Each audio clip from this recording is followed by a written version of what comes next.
How to create system restore points in Windows. Hello everyone, wanna safeguard your system against unexpected issues? Let's learn how to create system restore points in Windows. Press Windows key plus S to open the search bar.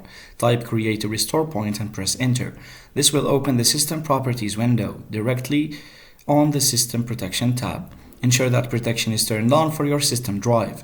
Select the drive and click configure. Choose turn on system protection and adjust the max usage slider to allocate disk space for restore points. Click apply and then OK.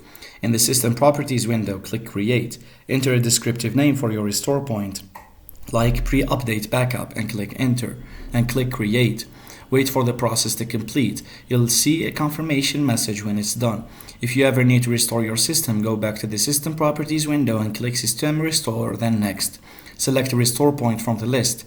Click Next and follow the prompts to complete the restoration process. And that's it. You've successfully created the system restore point, providing a safety net for your system. Thanks for watching. Subscribe for more helpful Windows tips and tutorials. Stay protected.